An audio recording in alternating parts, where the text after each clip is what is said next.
Assalamualaikum warahmatullahi wabarakatuh. Perkenalkan, nama saya Nur Fitra, NIM 2024611117. Saya berkuliah di Universitas Sulawesi Tenggara, Fakultas FKIP, jurusan PGS. Langsung saja, pada video kali ini saya akan membahas salah satu teori tentang humanistik. Teori humanistik berkembang pada abad ke-20 sebagai respon terhadap teori behavioristik dan kognitif yang dianggap terlalu menekankan pada aspek mekanis proses belajar. Teori ini berfokus pada pengembangan manusia seutuhnya, baik secara fisik, emosional, sosial, maupun spiritual. Tokoh utama teori ini adalah Abraham Maslow dan Carl Rogers. Abraham Maslow terkenal dengan teori hierarki kebutuhan, di mana beliau menjelaskan bahwa setiap manusia memiliki kebutuhan yang berjenjang, mulai dari kebutuhan fisiologis sampai kebutuhan aktualisasi diri. Carl Rogers lebih menekankan pentingnya suasana belajar yang hangat dan mendukung, di mana guru berperan sebagai fasilitator. Intinya, teori humanistik percaya bahwa setiap individu memiliki potensi untuk berkembang asalkan lingkungan belajarnya mendukung. Tentang latar belakang munculnya teori humanistik. Teori humanistik lahir di sekitar tahun 1950-an. Teori ini muncul sebagai tanggapan atas teori belajar sebelumnya seperti behavioristik dan kognitif. Pada teori behavioristik, belajar dianggap hanya sebagai perubahan perilaku. Yang kedua, saya akan membahas tentang tokoh-tokoh teori humanistik. Ada dua tokoh penting dalam teori humanistik, yaitu Abraham Maslow dan Carl Rogers. Pertama, kebutuhan fisiologis seperti makan, minum, dan istirahat. Kedua, kebutuhan rasa aman. Ketiga, kebutuhan kasih sayang dan diterima.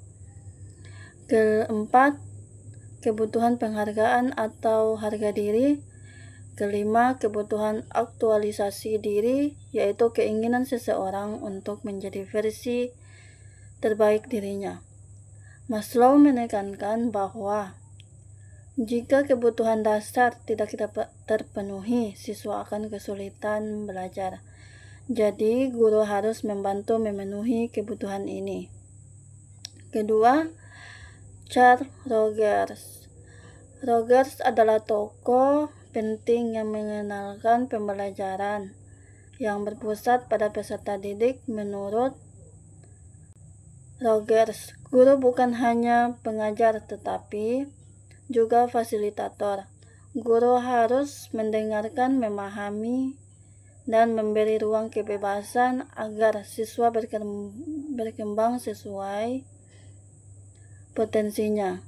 Lingkungan belajar harus hangat, aman, dan mendukung.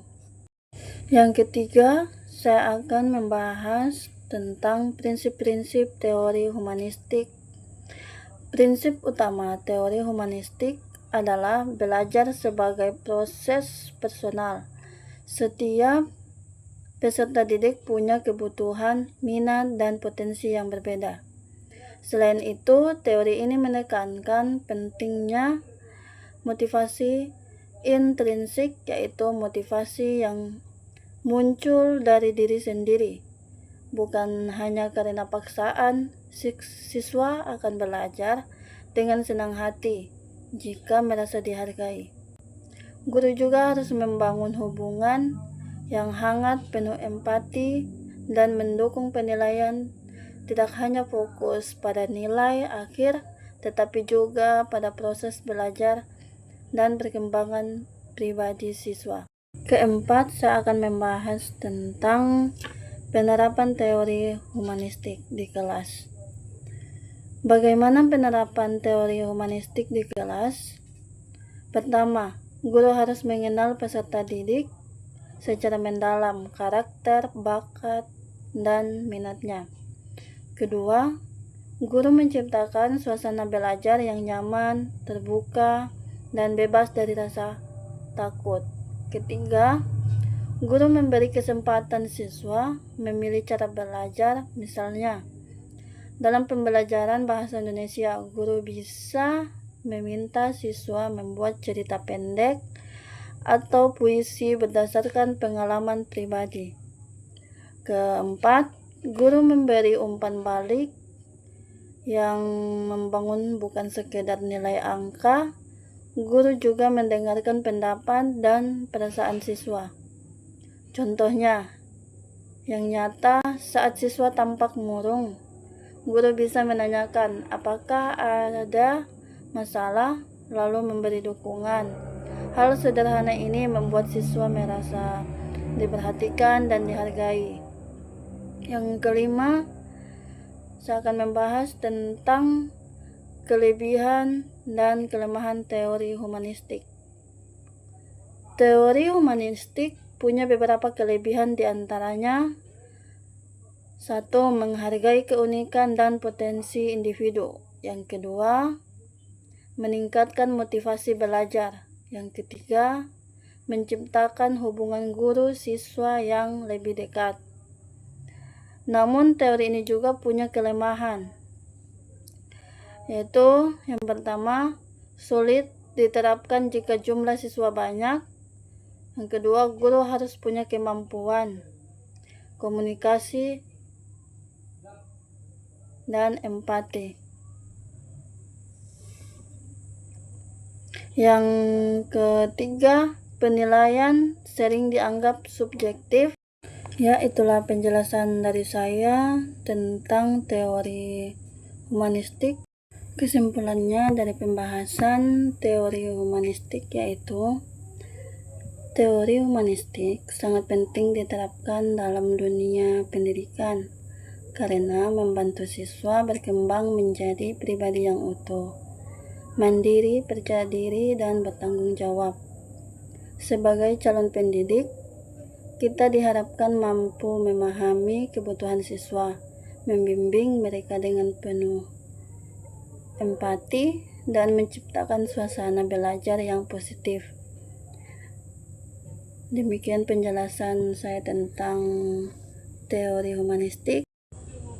Saya memilih teori ini karena teori humanistik sangat relevan dengan pembelajaran saat ini, yang tidak hanya menekankan pada kemampuan kognitif siswa, tetapi juga pada perkembangan potensi diri, emosi, motivasi, dan penghargaan diri.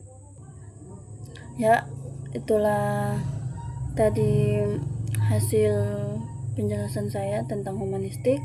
Jika ada kesalahan dan kata-kata yang belum baik, mohon maaf. Wassalamualaikum warahmatullahi wabarakatuh.